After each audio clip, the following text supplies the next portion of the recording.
to YouTube. I'm invulnerable.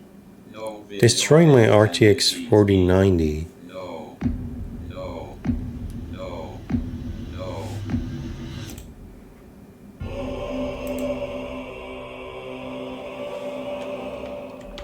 Maybe a worthy challenge.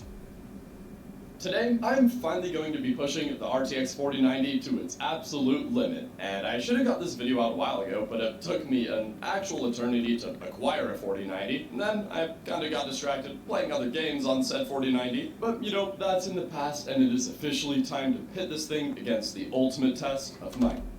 Imagine this guy waiting and spending so much money to get a 4090 just to destroy it over a game. I wouldn't do that with my graphic card. That's just too precious.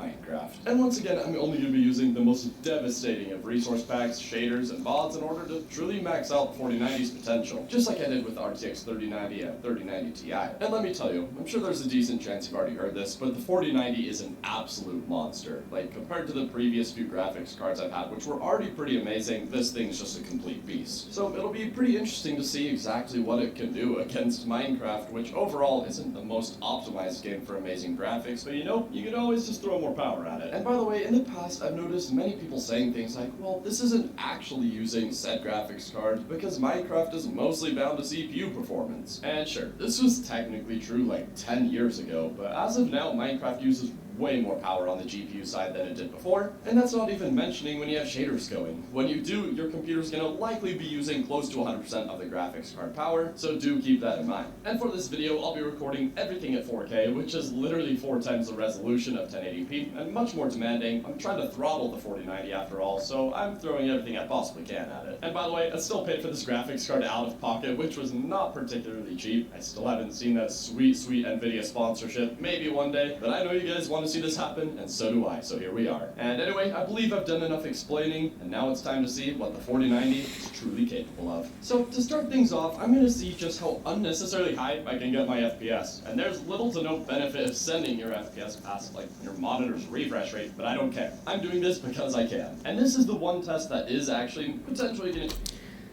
The only thing that I'm not sure about is that, is Minecraft the best game to do this test on? Because we know that graphic cards, they have like advanced technologies for like creating graphics like shades and a lot of different surfaces. So they have internal mechanisms to basically be used on advanced games. I'm just not sure Minecraft has the best advanced features that a graphic card can offer. So with that in mind, I'm not sure if you're able to extract all of the potential from the graphic card, but still, we will see.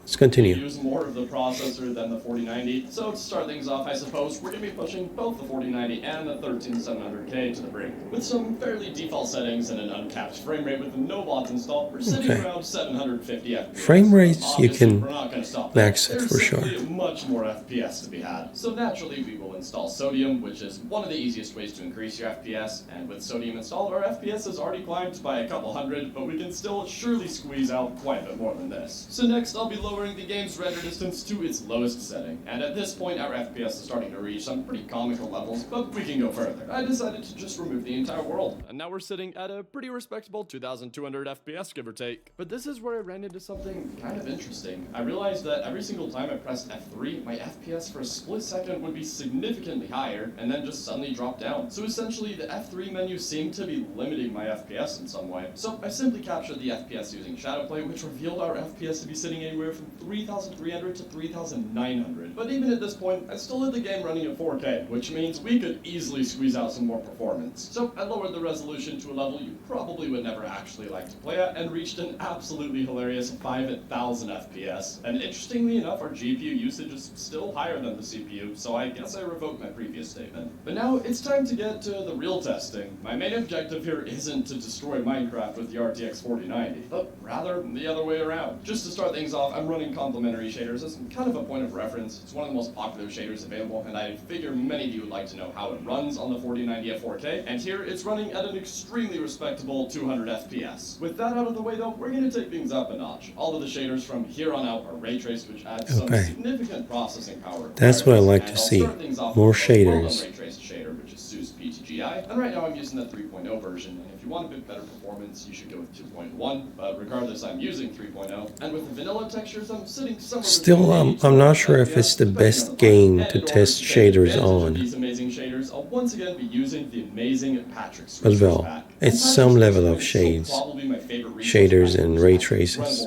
are being utilized, so. Amazing, but it also comes with a very sturdy performance hit. And you can pretty much already see that in action as we've lost 30 FPS just like that. And this is only the 64 resolution version. If you try to use the 256 version, chances are your game isn't even going to load. In fact, mine doesn't if I'm using Optifine, although I can just get through using Iris. This does, however, come with another massive performance hit, dropping us from 60 FPS to around maybe 25. I will say though, this is a massive improvement over the result I had a few years ago back with the 3090. In that video, I only had about 7 FPS with essentially the exact same setup. And if you'd like a nice middle ground between the 64 and the 256 resolution version, there is the 128 version, which exists as well, and it literally just sits between the two when it comes to both performance and visuals. Realistically though, if you'd like to play with the Patrick's resource packet, overall just recommend the 64 version because it still looks incredible regardless. Now, next I'm going to be switching out SUSE PTGI for both Nostalgia VX and Kappa RT. These are once again ray traced shaders, which by the way are created by the same author, and in my opinion, two of the best looking shaders available. I mean, for starters, with either of these shaders enabled, the Nether is downright incredible. I mean, like, other shaders look pretty great in the Nether, but really I don't think any come particularly close to this. The combination of beautiful fog and incredible glowing objects is just unmatched. But as you would expect, this comes at a pretty significant performance cost. And again, this is only the 64 resolution version of Patrick's. Switching back to 256 drops our FPS pretty significantly, although maybe not quite as bad as it did with SUSE, although we are in the Nether, which isn't quite as intensive as the overworld. And another area these shaders really excel, especially Kappa RT, is an ancient city. The low visibility combined with dynamic lighting just makes everything down here downright horrifying and beautiful at the same time. But on the other hand, I think Nostalgia VX once again takes the lead in regular caves. And really, they're both pretty amazing shaders, but you are going to need a fairly capable computer in order to run them. And between the 3 ray traced shaders I've used in this video, SUSE PTGI is still...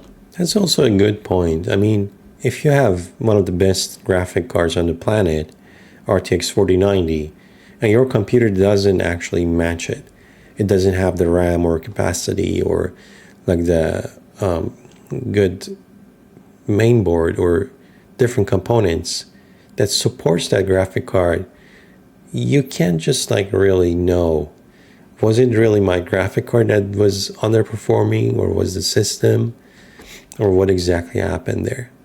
Still takes the biggest toll on my FPS when combined with Patrick's, and when using the 256 resolution version along with the render distance of 32, I managed to bring the FPS into the single digits. And again, this is kind of the point where Minecraft itself is pretty much the bottleneck, but regardless, it's pretty fun to try and brute force it. And while I'm kind of covering ray traced shaders, I figured I'd also give Bedrock Edition RTX a try. And immediately, I noticed that for some reason my GPU usage was only at about 45%, which isn't optimal. I'm not sure if I'm supposed to change some settings or something in order to get actual full utilization, but you know, I still managed to get 70 FPS.